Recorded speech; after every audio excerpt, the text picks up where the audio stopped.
Assalamualaikum warahmatullahi wabarakatuh. Perkenalkan, saya Fahmatul Husna dari Universitas PGRI Argopuro Jember yang akan menjelaskan tentang teori kecerdasan majemuk. Teori kecerdasan majemuk atau yang dikenal dengan The Theory of Multiple Intelligence ini dicetuskan oleh Howard Gardner, seorang pendidikan yang dilahirkan pada tanggal 11 Juli tahun 1943 dan dibesarkan di Scranton, Amerika Serikat. Multiple intelligence adalah istilah untuk menunjukkan bahwa pada dasarnya manusia itu memiliki banyak kecerdasan. Teori ini dikembangkan dan dikenalkan pada tahun 1983 dalam bukunya yang berjudul Frames of Mind yang diterjemahkan dalam 12 bahasa. Gardner mendefinisikan intelijen ini adalah kemampuan manusia untuk memecahkan masalah yang nyata dalam situasi yang berbeda-beda, bukan hanya sekedar mampu untuk menjawab soal-soal tes IQ. Prinsip umum pengembangan kecerdasan majemuk pada siswa. Yang pertama, pendidikan harus memperhatikan kemampuan intelektual semua siswa. Yang kedua, pendidikan seharusnya individual, lebih personal dengan memperhatikan kecerdasan siswa. Ketiga, pendidikan harus menyemangati siswa untuk menentukan tujuan dan program belajar mereka.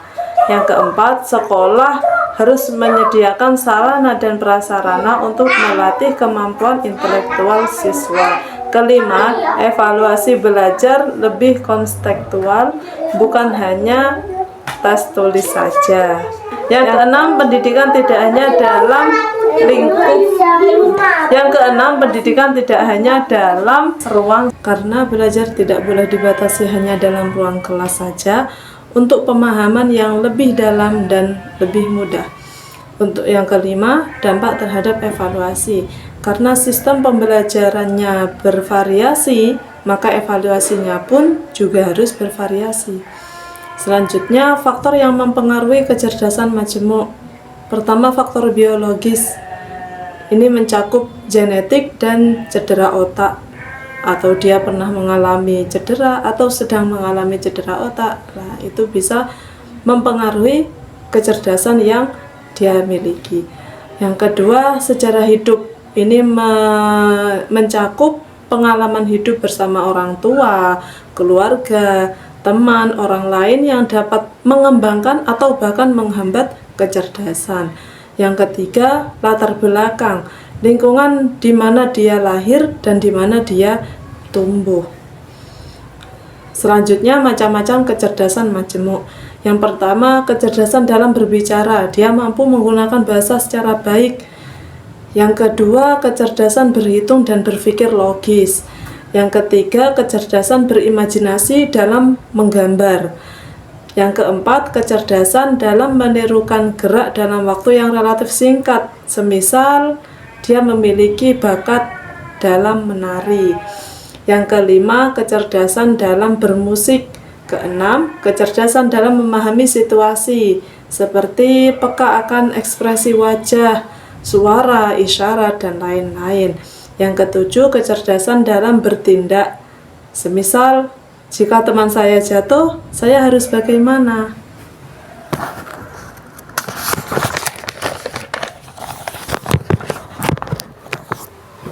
Selanjutnya, kecerdasan dalam bijaksana pada hewan dan tumbuhan yang ada di sekitar. Yang terakhir, kecerdasan dalam menempatkan diri dalam hubungan dengan jangkauan kosmos yang terjauh, seperti makna hidup, arti kematian, nasib, dan lain-lain. Yang terakhir, kesimpulannya, beberapa kecerdasan manusia ini dapat dikembangkan pada tingkat penguasaan yang memadai jika memperoleh cukup bimbingan dan dukungan. Terima kasih. Langkah-langkah penerapan kecerdasan majemuk. Yang pertama, harus mengidentifikasi elemen kecerdasan majemuk dalam program belajar. Yang kedua, meninjau sistem teknologi dan program untuk melihat kecerdasan yang terabaikan. Selanjutnya, para guru harus merenungkan kemampuan peserta didik. Keempat, proses pembelajaran dengan tanggung jawab tertentu. Nomor 5, diskusi dengan orang tua dan anggota masyarakat sehingga dapat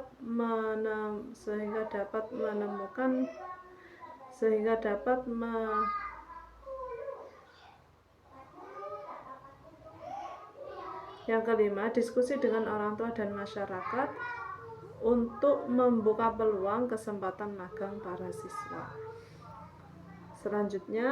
Pembahasan selanjutnya, dampak teori kecerdasan majemuk. Teori kecerdasan majemuk ini dapat berdampak terhadap kurikulum karena pemilihan materi pembelajaran sesuai dengan tema, topik-topik tematik, bukan hanya sesuai urutan daftar bab.